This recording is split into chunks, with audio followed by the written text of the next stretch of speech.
मैं अखिलेश शुक्ला आप सब मीडिया प्रभारी के लोगों को धन्यवाद देता हूं कि आपने भी हमारे इस तुलसी जयंती कार्यक्रम में सहभागिता की अपनी। आगामी 23 अगस्त को सनातन सेवा मंडल द्वारा गोस्वामी तुलसीदास की जयंती का भव्य समारोह, जिसमें कानपुर नगर के लगभग सभी उत्तर पूर्व पश्चिम दक्षिण से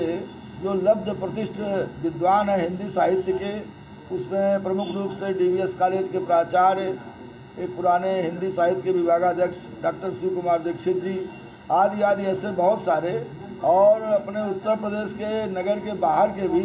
छतरपुर से आ रहे हैं, एक लखनऊ से आ रहे हैं। ये सारे लोगों का तुलसी जयंती के अवसर पर अपनी सनातन संस्कृति को अक्षुण्ण बनाए रखने के लिए, चूँकि ये कहना अतिशयोक्त नहीं होगा कि आज हमारे जो सनातन संस्कृति के जीवन मूल्य हैं उनका क्षरण हो रहा है, उनका पतन हो रहा है, अवमूल्यन है लगातार।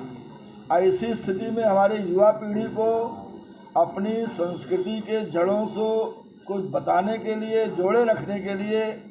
बहुत आवश्यक है कि गोस्वामी तुलसीदास जी के जो सर्वश्रेष्ठ रचना है, विश्व स्वीकृत विश्वबंद, वो है श्री रामचरितमानस। वो श्री रामचरितमानस इतनी विश्व में विख्यात है कि अभी तक हमने जो समझा है 105 भाषाओं में ट्रांसलेशन करके श्री रामचरितमानस का दर्शन और जो जीवन व्यवहार है वो सभी विश्व के अन्य देशों में भी अनुकरणीय है। आज हम गोस्वामी तुलसीदास जी के माध्यम से अपने समाज में जो युवा पीढ़ी एक भौतिकता की आंधी में लगातार बह रहा है और अपने पूर्वजों की, अपने जो भगवान राम ने जिन मर्यादाओं को स्थापित किया और वैसा एक कष्ट साध्य तपस्वी का जीवन जिया कि लोग हमारा अनुकरण करेंगे और ये समाज सुसंस्कृत सुव्यवस्थित रहेगा, तो वो सारी मर्यादाएं तार हो रही हैं। हमारे जाने कितने जीवन मूल्यों की धज्जियां उड़ रही हैं। तो आज गोस्वामी तुलसीदास जी न केवल एक साहित्यकार कवि के रूप में, बल्कि हमारे संस्कृति के रक्षक के रूप में हमारे सामने उनका लेख है, साहित्य है। ऐसे साहित्य के प्रचार प्रसार के लिए सनातन सेवा सत्संग द्वारा तुलसीदास जी की जयंती, उसके शैक्षिक पहलू को उजागर करते हुए और बहुत सारे विद्वानों के माध्यम से उसको उद्धृत किया जाएगा,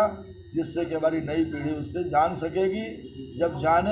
जब कहीं किसी चीज़ का ज्ञान होता है तब उसके प्रति एक विश्वास और आदर्श स्थापित होता है। तो आज जो रामचरितमानस केवल पूजा की वस्तु बनी है और एक इतनी लोकप्रिय रही कि कोई ऐसा ग्रंथ नहीं है हिंदू संस्कृत का सर्वमान्य। हमारे प्रांतीय अध्यक्ष आचार्य सुधीर मिश्रा ने एक बेनी माधव कवि का एक छंद सुनाया कि वेद शास्त्र तो सब संस्कृत में है, वो तो बहुत दूर हो गए, हम संस्कृत भी नहीं पढ़ पा रहे हैं, और सारे उपनिषद उपलब्ध नहीं है, वो बिल्कुल आउट ऑफ डेट हो चुके हैं एक तरह से। तो ये हमारी जो सामान्य अवधि भाषा में रची गई गोस्वामी तुलसीदास की,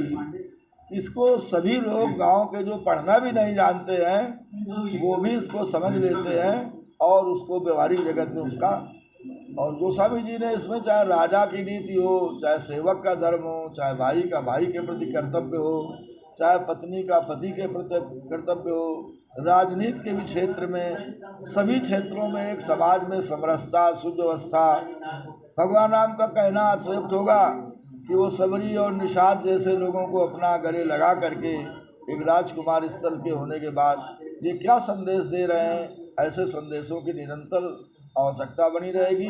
गोस्वामी तुलसीदास जी आज भी उतने ही प्रासंगिक हैं जितने प्रासंगिक वो 500 साढ़े 500 वर्ष पहले थे। उनकी रामचरितमानस और श्री राम के आदर्श भी उतने ही आवश्यक हैं, प्रासंगिक हैं। इसलिए हम तुलसीदास जयंती को मनाना चाहते हैं।